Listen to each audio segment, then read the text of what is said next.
All rise. Veuillez vous lever.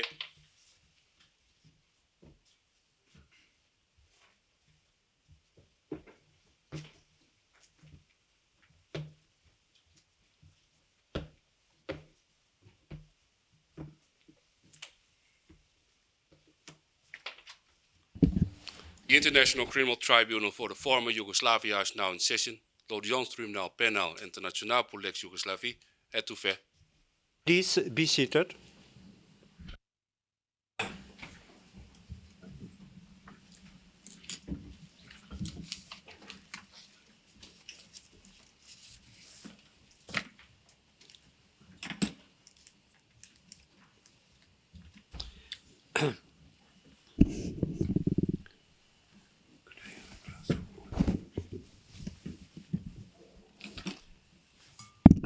Madam Registrar, would you please call the case? Case number IT 9832A, the prosecutor versus Mitar Vasiljevich. Thank you. Mr. Vasiljevich, can you hear me?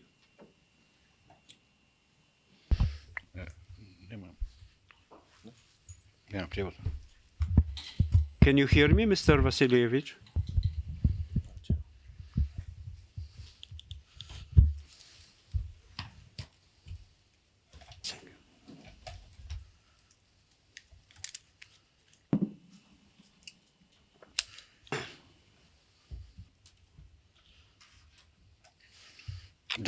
Yes, Your Honor. Thank you. You may sit down. I will now ask for the appearances of the parties. Could we have appearances for the prosecution first? Good afternoon, Your Honours. My name is Helen Brady and I appear on behalf of the prosecution. And with me today are Ms. Michelle Jarvis and Mr. Stefan Wirth and our case manager, Ms. Louis Galicia. Thank you. Thank you very much. Appearances for the defense, please. Yes, Your Honors. Vladimir Domazet, lead counsel for the appellant. Mr. Klubs is absent today. Thank you very much.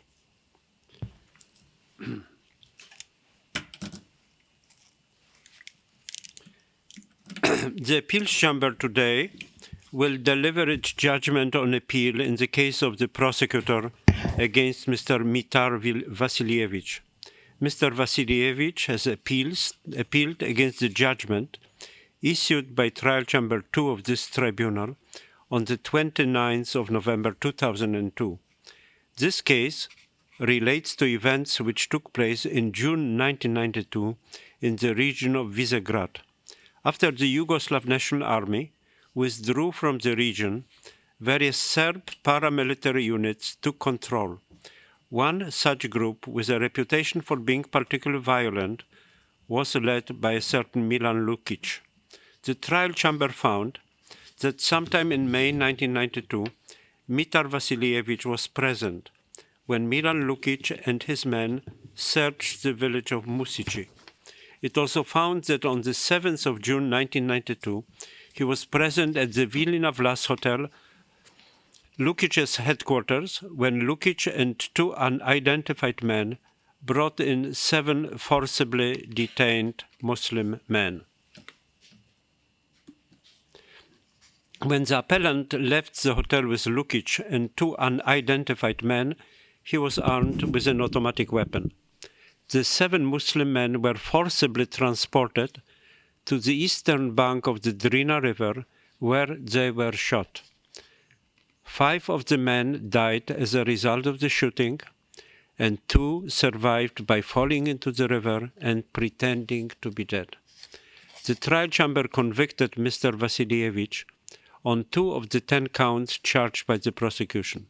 First, on count 3 of the indictment, for persecution as a crime against humanity, based on the underlying murder of 5 Muslim men and inhumane acts inflicted on the other 2 Muslim men.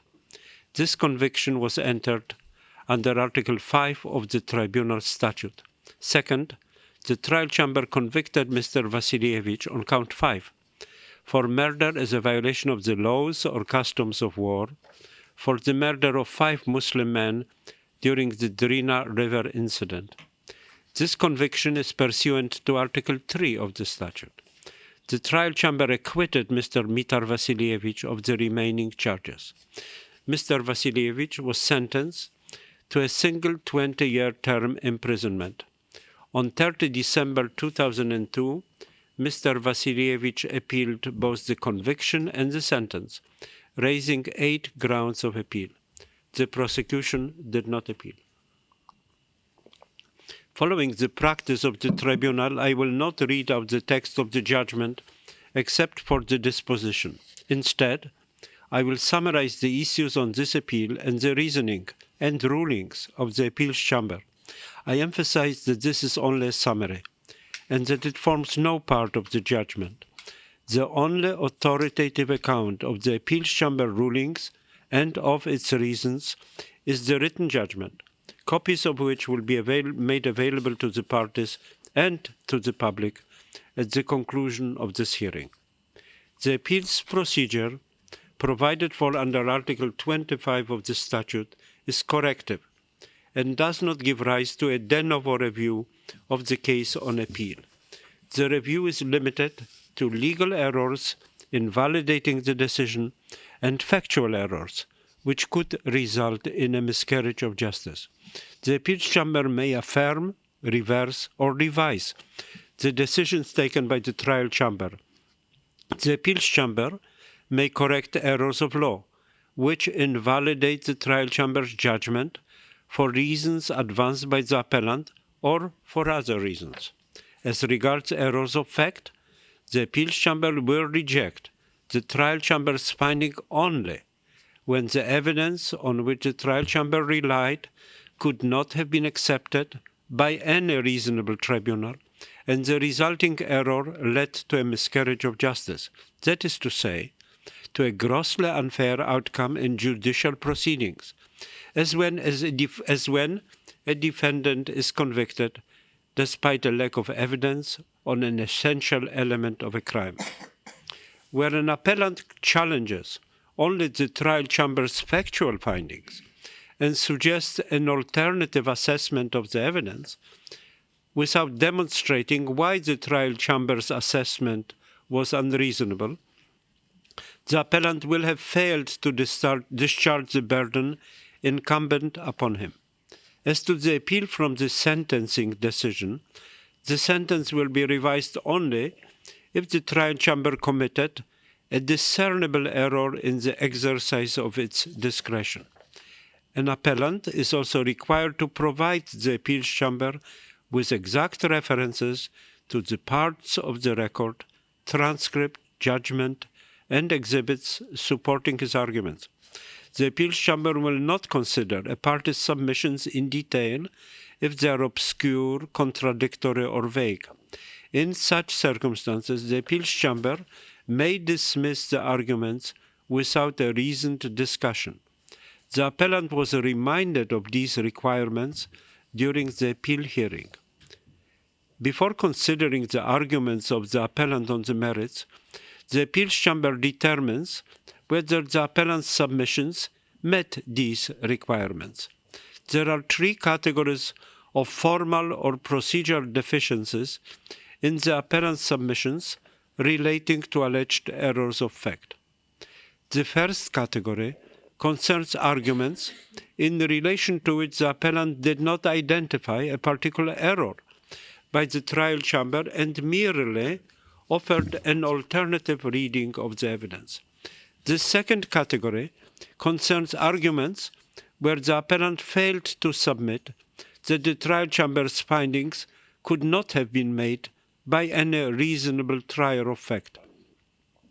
The third category concerns arguments in relation to which the appellant failed to state how the alleged error led to a miscarriage of justice.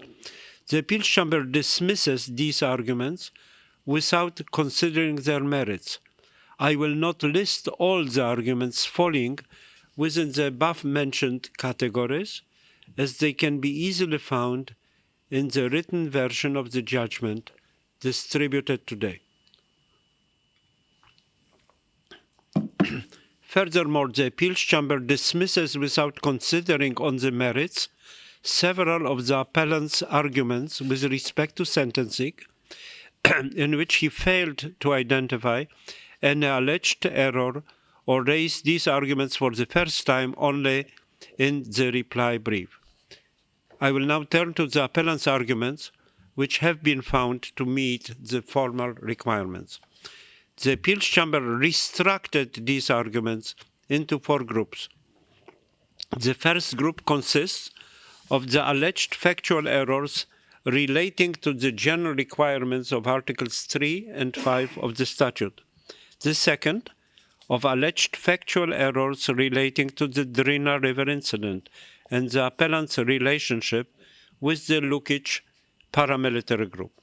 The third group relates to the appellant's participation in a joint criminal enterprise and his related criminal responsibility. And the fourth, to sentencing. These issues form parts 3 through 6 of the appeals judgment.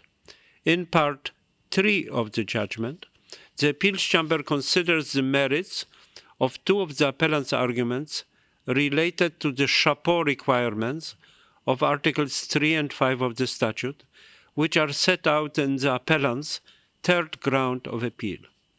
The Chamber concludes that the appellant has not demonstrated that no reasonable trier of fact could find that his acts were closely related to the armed conflict. The Appeals Chamber also dismisses the appellant's allegation that the trial chamber erred in finding that his acts were part of a widespread or systematic attack of which he had knowledge, and concludes instead that the reasonable trial chamber could have found that the appellant knew about the ongoing attack against the Muslim civilian population in Visegrad. In Part 4 of the judgment, the Appeals Chamber considers 7 alleged errors of fact relating to the Drina River incident and the appellant's relationship with the Lukic paramilitary group, which are mainly set out in the appellant's first and second grounds of appeal. The Appeals Chamber dismisses 4 of these alleged errors of fact. The Appeals Chamber first dismisses the appellant's allegation that the trial chamber erred in finding that he was armed on the 7th June 1992. The arguments of the appellant do not establish that no reasonable trial chamber could have found, based on the testimony of 2 witnesses, that the appellant was armed at the Vilina Vlas Hotel and that at the Drina River he pointed his gun at the 7 Muslim men and prevented them from fleeing. The Appeals Chamber also dismisses the argument that the trial chamber erred in rejecting the appellant's assertion that he had attempted to dissuade Milan Lukic from carrying out the killings. The appellant has failed to demonstrate how the fact that none of the other persons present during the incident could have influenced Milan Lukic would be relevant to the assessment as to whether or not he attempted to dissuade Lukic. The appellant has failed to show that no reasonable tribunal could have reached the trial chamber's conclusion. Third, the Appeals Chamber dismisses the appellant's allegation that the trial chamber erred in rejecting his argument that he remained at a distance from the scene of the crime. Even if the testimony of a witness confirms the appellant's version that he was several meters away from Milan Lukic and the 2 other armed men during the shooting, the appellant has not established that the trial chamber erred in finding that he stood behind the 7 Muslim men with his weapon, together with the 3 other men shortly before the shooting.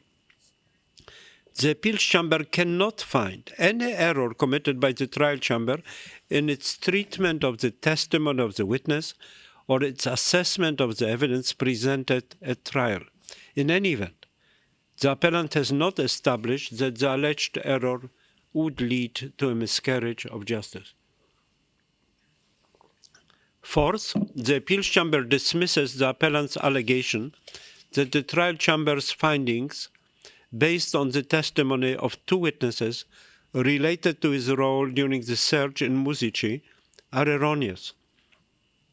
The contradictions alleged by the appellant are non-existent, minor or immaterial, and the appellant has failed to show that no reasonable trier of fact could have found, on the basis of this evidence, that the appellant stood guard at the entrance to the house of the witness's father, thereby participating in the search of the house.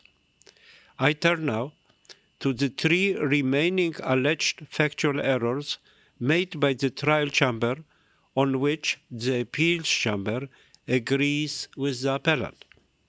The first error relates to the trial chamber's finding that the appellant was an informant to the Milan Lukic group. The appeals chamber notes that the only evidence cited by the trial chamber to suggest this conclusion is the testimony of witness VG14 that, while he was in the hands of the appellant and Milan Lukic in his red Volkswagen Passat, the appellant pointed to a nearby house and told Milan Lukic that it belonged to a Muslim family. The trial chamber expressly rejected, as not sufficiently reliable or credible, the evidence of two other witnesses relied upon by the prosecution to show that the appellant acted as an informant to the group. Moreover, the trial chamber's findings with respect to the Musici search do not support the inference that the appellant had pointed out the house in question to Milan Lukic and his men. No reasonable tribunal, therefore, could have found, based solely on the testimony of witness VG14, that the appellant was an informant to the Lukic group and that he knew that the information would be used to persecute Muslims. The appellant argues that the trial chamber's erroneous finding that he was an informant to the Lukic group formed the basis for the trial chamber's conclusion that he possessed a discriminatory intent. The trial chamber found, however, that the appellant was associated with the Milan Lukic group and that the acts of the appellant were closely related to the armed conflict and formed part of the widespread and systematic attack against the non-Serb population of Visegrad. The trial chamber did not deduce the appellant's discriminatory intent from the fact that he was an informant of the group. The appellant, therefore, fails to establish that the trial chamber's erroneous finding that he was an informant led to a miscarriage of justice. The second error relates to the trial chamber's findings that at the time the appellant was at the Vilina Vlas hotel, he knew that the 7 Muslim men were going to be killed, and that Milan Lukic had committed serious crimes, including killings, in the area of Visegrad shortly prior to the Drina River incident. The trial chamber relied upon the evidence given by the appellant himself that during the drive from Visegrad to the Vilina Vlas hotel on the afternoon of 7 June 1992, the appellant had been told by the man driving the car, Stanko Pecikoza, that Milan Lukic had, on several occasions, taken out Muslim employees from the Varda factory to mistreat or kill them. Accordingly, the trial chamber rejected the appellant's evidence that it was only when Milan Lukic stopped the cars near Sase and ordered the 7 men to walk towards the bank of the Drina River that he understood these men were not to be exchanged. Having reviewed the relevant excerpts of the appellant's evidence, the appeals chamber concludes that his testimony is unclear and contradictory as to what he was told by Stanko Pecikoza on 7 June 1992 on their way to the Vilina Vlas hotel. While the testimony supports the trial chamber's findings as to mistreatment, it is ambiguous as to killings. The evidence leaves it unclear whether Stanko Pecikoza told the appellant about the discovery of the body of a young man named Velagic in the car on the way to the hotel, or whether Pesikosa only expressed his suspicion that Milan Lukic had killed Velagic. Furthermore, it must be noted that a certain Velagic was, according to paragraph 15 of the indictment, killed on 10 June by Milan Lukic at the Varda factory. This fact renders the testimony of the appellant even more unclear as to which killings he was referring to. There is also a contradiction between the trial chamber's judgment and the indictment as to the date of the Varda factory incident. Consequently, the evidence in question does not support the trial chamber's finding that Stanko Pesikosa told the appellant about any killings of workers from the Varda factory that would have taken place before 7 June 1992. Even if Pesikosa told the appellant that Velagic had been killed by Milan Lukic, this would be insufficient to infer that the appellant knew, at the time he left the hotel, that the 7 Muslim men were going to be killed and not exchanged. For this reason, and in light of additional factors which are explained in the appeals judgment, the appeals chamber finds no reasonable trier of fact could have made this finding, merely on the basis of the evidence.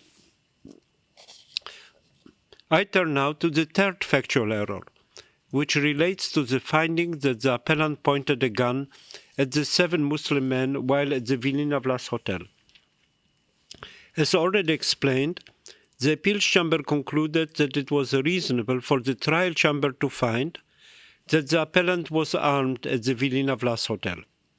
The trial chamber's conclusion that the appellant pointed his gun at the 7 Muslim men at the hotel is, however, not supported by the trial chamber's own finding that one of the unidentified armed men guarded the 7 Muslim men, pointing his automatic rifle at them and prevented them from leaving the lobby of the hotel. The prosecution conceded this point. In conclusion, no reasonable trier of fact could have found that the appellant pointed a gun at the 7 Muslim men at the Vilina Vlas hotel. The question of whether the last 2 above-mentioned errors led to a miscarriage of justice will be discussed later in the context of the alleged error relating to the appellant's intent to kill the 7 Muslim men. Part 5 of the judgment deals with the appellant's participation in a joint criminal enterprise and the related issue of his individual criminal responsibility. The appellant's 4th, 5th, 6th, and 7th grounds of appeal relate respectively to murder, inhumane acts, persecution, and joint criminal enterprise. They share, as a central issue, the question of whether the appellant intended to kill the 7 Muslim men during the Drina River incident. The appeals chamber finds that only the first category of joint criminal enterprise described by the Tajik appeals judgment, that is, the basic form of joint criminal enterprise, is relevant in the present case. The appeals chamber dismisses the appellant's 3 sub-grounds of appeal, which allege that the trial chamber erred in law in relation to the concept of joint criminal enterprise by failing to explicitly indicate which exact criteria it applied to assess the existence of this enterprise, by finding that the existence of an arrangement or understanding amounting to an agreement between 2 or more persons need not be expressed, but can also be inferred, and by finding that all of the participants in the joint criminal enterprise were equally guilty of the crime, regardless of the part played by each in its commission. The appeals chamber also dismisses the appellant's allegation that the trial chamber erred in finding him guilty of persecution solely on the basis of one incident. I now turn to the appellant's arguments that the trial chamber erred in finding that he shared the intent to kill the 7 Muslim men. The trial chamber inferred the appellant's intent from his actions of preventing the 7 Muslim men from fleeing by pointing a gun at them while they were detained at the Vilina Vlas Hotel, escorting them to the bank of the Drina River, and pointing a gun at them to prevent their escape, and standing behind the Muslim man with his gun alongside the other 3 offenders shortly before the shooting started. To find the individual criminally responsible as a co-perpetrator, it must be established that an accused voluntarily participated in one aspect of the common purpose, even if he did not physically commit the crime, and that an accused, even if not personally carrying out the crime, nevertheless intended its result. The appeal chamber agrees with the test adopted by the trial chamber, according to which when the prosecution relies upon proof of the state of mind of an accused by inference, that inference must be the only reasonable inference available on the evidence. The question here is whether no reasonable tribunal could have found that the only reasonable inference from the evidence was that the appellant, by his actions, intended to kill the 7 Muslim men.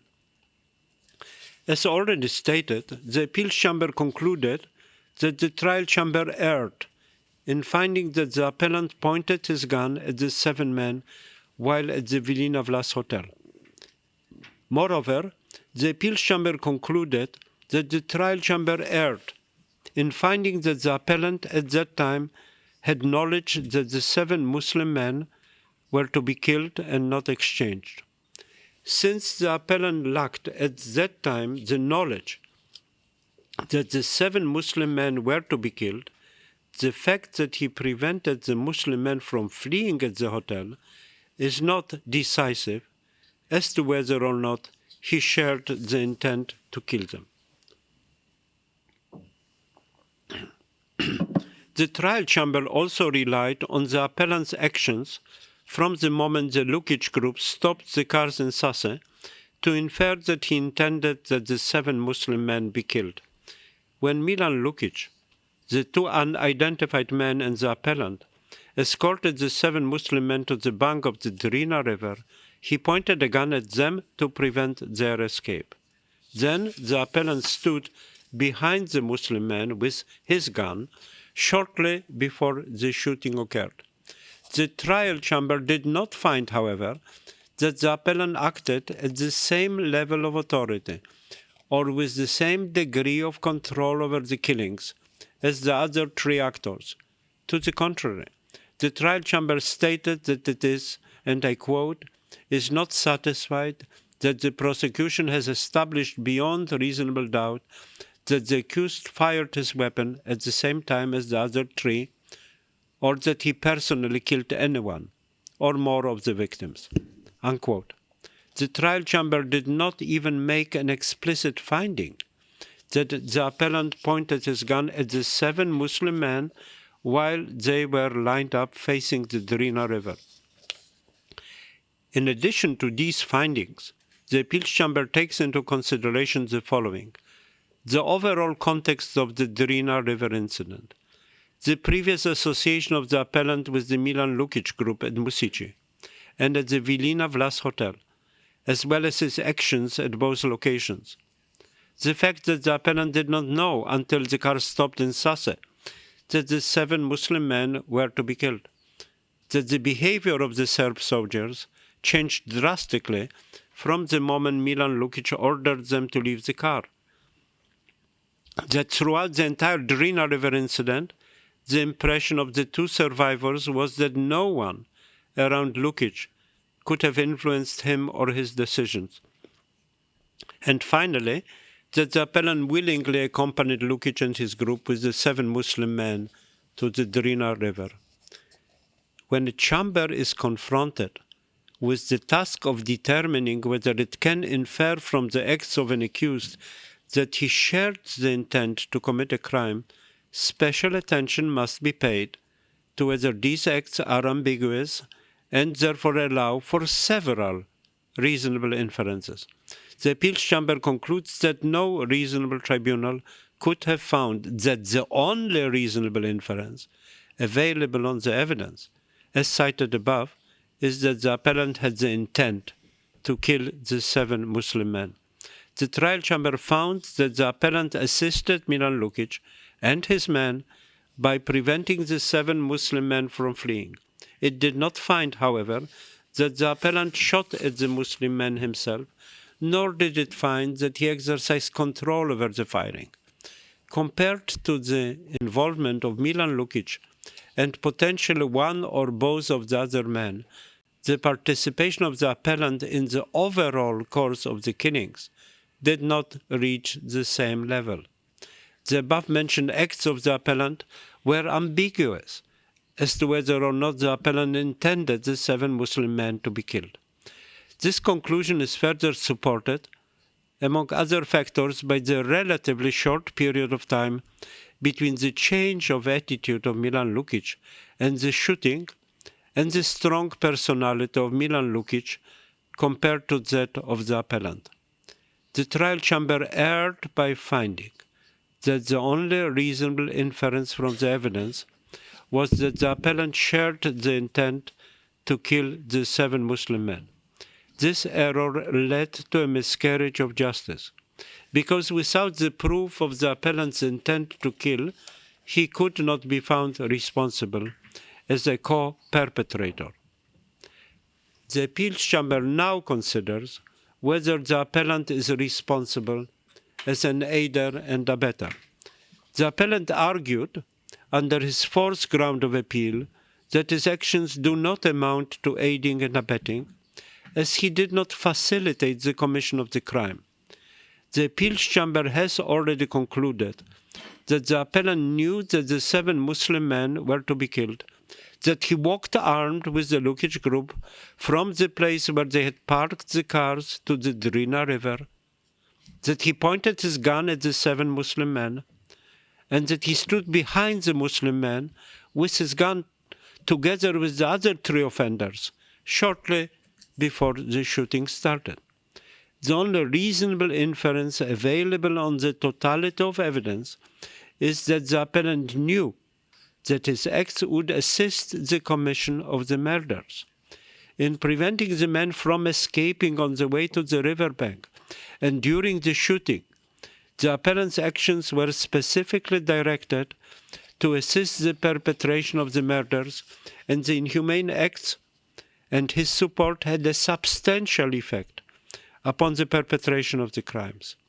The appeals chamber therefore finds the appellant guilty for aiding and abetting murder pursuant to Article 3 of the statute, count 5. Further, the appeals chamber finds the appellant guilty as an aider and abettor with respect to murder as a crime against humanity pursuant to Article 5A, count 4, and inhumane acts as a crime against humanity pursuant to Article 5I, count 6.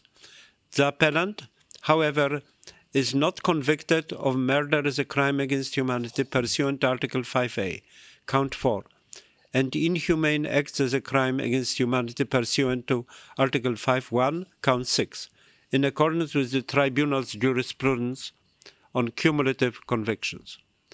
I now turn to the appellant's submission that the trial chamber erred in finding that he had the requisite discriminatory intent, as he did not take part in the singling out of the 7 Muslim men, did not know why they were arrested, or what Milan Lukic wanted to do with them. Contrary to what the appellant argues, the trial chamber made it clear that, regardless of whether or not the appellant was an informant, and whether or not he shared the intention of the group to persecute the Muslim population, the prosecution also had to establish that the accused participated in the commission of a persecutory act with a discriminatory intention. Consequently, the trial chamber assessed whether the acts of the appellant during the Drina River incident showed that he possessed the requisite mens rea for the crime of persecution. The appeals chamber recently upheld the approach taken by the trial chamber in the Knożelak appeals judgment. Furthermore, and again contrary to the submission of the appellant, the trial chamber did not deduce the discriminatory intent of the appellant from the fact that the 7 Muslim men were singled out by him. The trial chamber affirmed that, and I quote, the acts of the accused were in fact discriminatory in that the men were killed only because they were Muslims, unquote.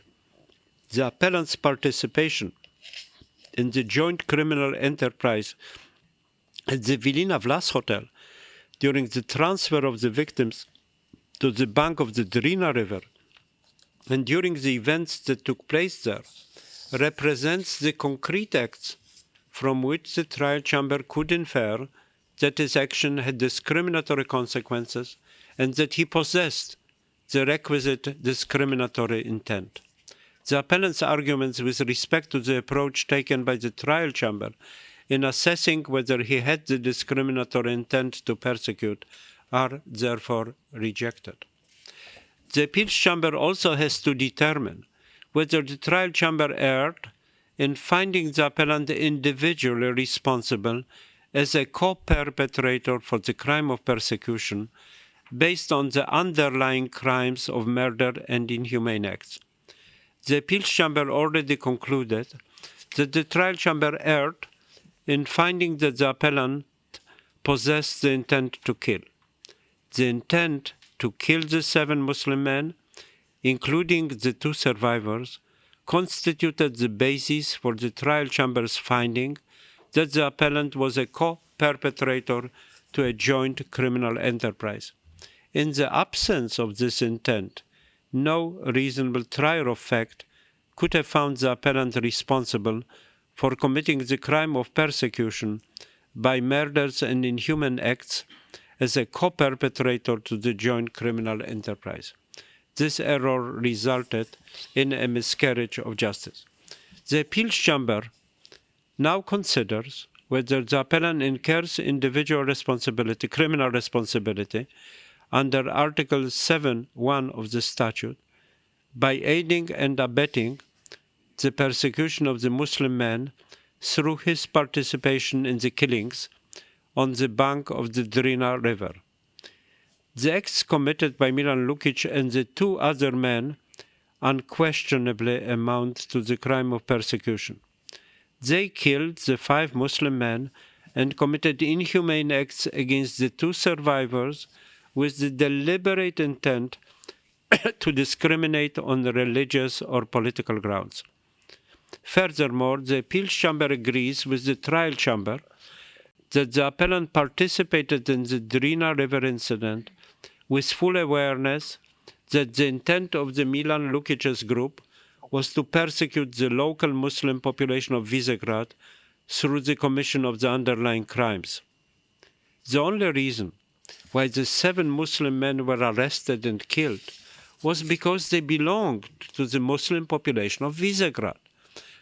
The appellant was aware of these facts, and he willingly participated in the Drina River massacre by pointing his gun at the victims and preventing them from fleeing. His support had a substantial effect upon the perpetration of the crimes on the bank of the Drina River. He was at that time fully aware that his participation assisted the commission of the crime of persecution by the principal perpetrators. The appellant is therefore responsible for having aided and abetted the crime of persecution by way of murder of the 5 Muslim men and of inhumane acts against the 2 other Muslim men. The appellant argues that he cannot be convicted cumulatively with respect to the same conduct of both murder under Article 3 of the statute, count 5, and persecution by way of murder under Article 5A of the statute, count 4. The jurisprudence of the tribunal on cumulative conviction shows that it is permissible to convict for both of these offences, as each has an element materially distinct from the other. This sub-ground of appeal therefore fails. I will now discuss Part 6 of the judgment, which deals with sentencing. In his 8th ground of appeal, the appellant alleges 7 errors of law and fact related to sentencing.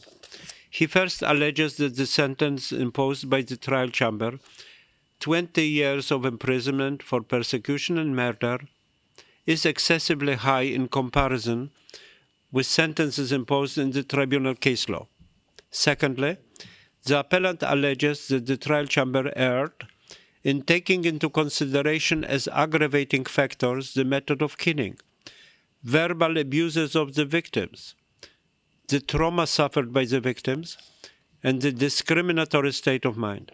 Third, he argues that the trial chamber erred in failing to consider as a mitigating factor the remorse shown by him after the Drina River incident and his cooperation with the prosecution. The appeals chamber rejects all these arguments, and the reasons are fully explained in the judgment. The appeals chamber, however, is of the view that the sentence needs to be adjusted due to the fact that the appellant's conviction as a co-perpetrator in a joint criminal enterprise for murder as a violation of the laws or custom of war under Article 3 of the statute, and persecution by way of murder and inhumane acts under Article 5H is now replaced by conviction as an aider and abettor.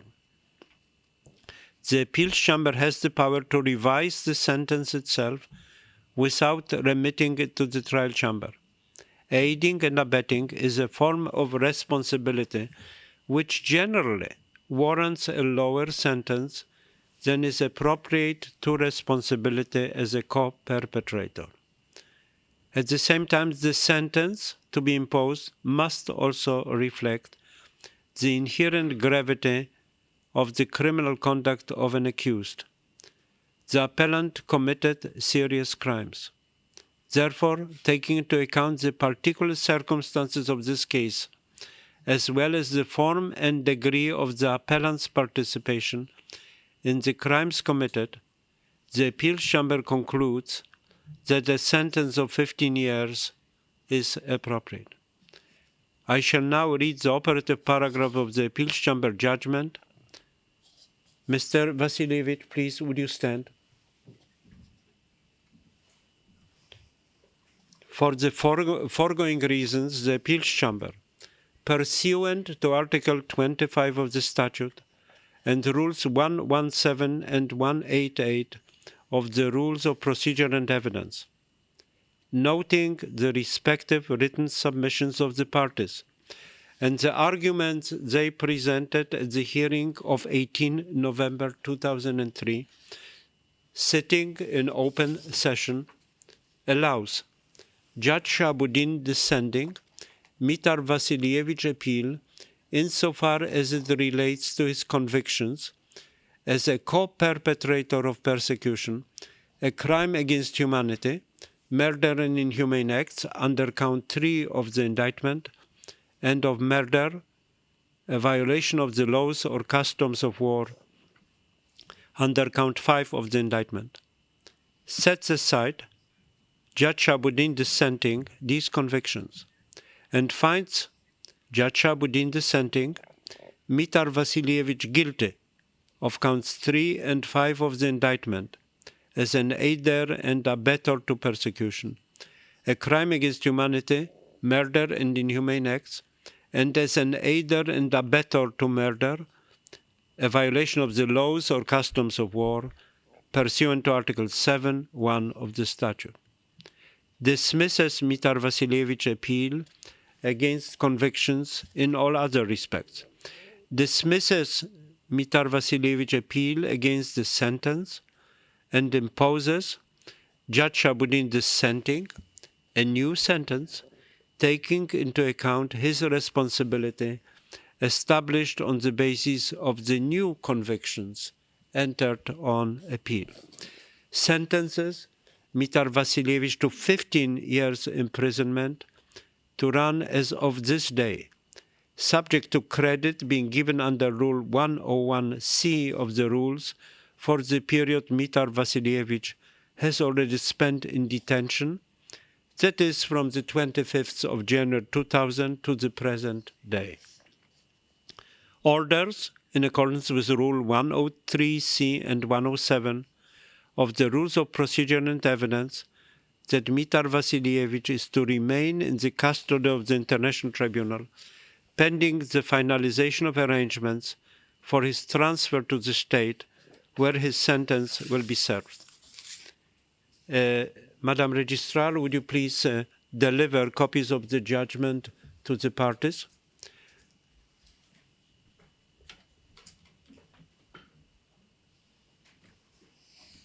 Mr. Vasilievich, you may be seated.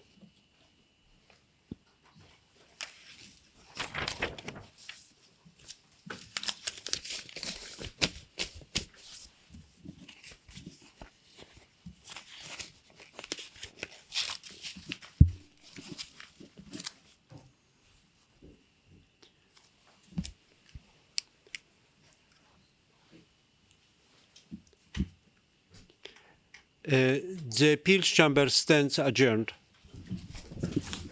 All rise for Yevu Lefe.